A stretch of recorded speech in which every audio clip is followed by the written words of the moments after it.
بسم اللہ الرحمن الرحیم والنازعات غرقا۔ ان فرشتوں کی قسم جو سختی سے جان نکالتے ہیں اور ان کی جو آسانی سے کھول دیتے ہیں، اور ان کی جو تیرتے پھرتے ہیں، پھر لپک کر آگے بڑھتے ہیں، پھر دنیا کے کاموں کا انتظام کرتے ہیں کہ وہ دن آ کر رہے گا جس دن زمین تھر تھرا اٹھے گی، پھر اس کے پیچھے اور بھوچال آئے گا۔ اس دن خوف کے مارے لوگوں کے دل ہل رہے ہوں گے اور آنکھیں جھکی جا رہی ہوگی۔ کہتے ہیں کیا ہم الٹے پاؤں پھر لوٹیں گے؟ کیا جب ہم بوسیدہ ہڈیاں ہو جائیں گے پھر زندہ کیے جائیں گے؟ وہ کہنے لگے یہ تو بڑا نقصان دینے والا لوٹنا ہے، وہ تو صرف ایک ڈانٹ ہی ہوگی۔ پھر وہ سب کے سب میدان حشر میں آ جمع ہوں گے۔ اے نبی، کیا تمہارے پاس موسیٰ کا قصہ پہنچا ہے جب ان کے رب نے ان کو پاک میدان طوا میں پکارا اور کہا کہ فرعون کے پاس جاؤ، وہ باغی اور سرکش ہو رہا ہے۔ پھر کہو کیا تو چاہتا ہے کہ تو پاک ہو جائے اور میں تجھے تیرے پروردگار کا رستہ بتا دوں تاکہ تجھ کو خوف پیدا ہو۔ پھر موسیٰ نے اس کو اپنے رب کی بڑی بڑی نشانیاں دکھائی مگر اسے جھٹلایا اور نہ مانا۔ پھر لوٹ گیا اور تدبیریں کرنے لگا اور لوگوں کو اکٹھا کیا اور پکارا اور کہا میں تمہارا سب سے بڑا رب ہوں۔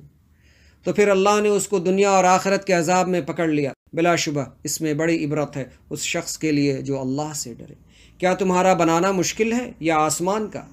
اسی نے اس کو بنایا، اس نے اس کی چھت کو اونچا کیا پھر اسے برابر کر دیا، اور اسی نے رات تاریک بنائی اور دن کو دھوپ نکالی، اور اس کے بعد زمین کو پھیلا دیا۔ اسی نے اس میں سے اس کا پانی نکالا اور چارہ اگایا اور پہاڑوں کا بوجھ زمین پر رکھا۔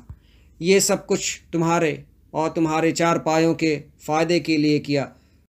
تو جب وہ بہت بڑی آفت آئے گی یعنی قیامت، اس روز انسان اپنے تمام کاموں کو یاد کرے گا اور دوزخ دیکھنے والوں کے سامنے کر دی جائے گی۔ تو جس نے سرکشی کی ہوگی اور دنیا کی زندگی کو آخرت کی زندگی پر مقدم سمجھا، اس کا ٹھکانہ دوزخ ہے، اور اپنے رب کے سامنے کھڑے ہونے سے ڈرا ہوگا اور نفس کی خواہشات کو روکا ہوگا تو اس کا ٹھکانہ بہشت ہے۔ اے نبی، لوگ تم سے دریافت کرتے ہیں کہ قیامت کب ہوگی، سو ان کے بیان کرنے سے تمہارا کیا واسطہ ہے؟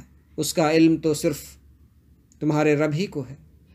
تم تو صرف ڈرانے والے ہو ان کو جو اللہ سے ڈرتے ہیں۔ گویا کہ جب وہ قیامت کو دیکھیں گے تو خیال کریں گے کہ دنیا میں وہ ایک شام یا ایک صبح رہے تھے۔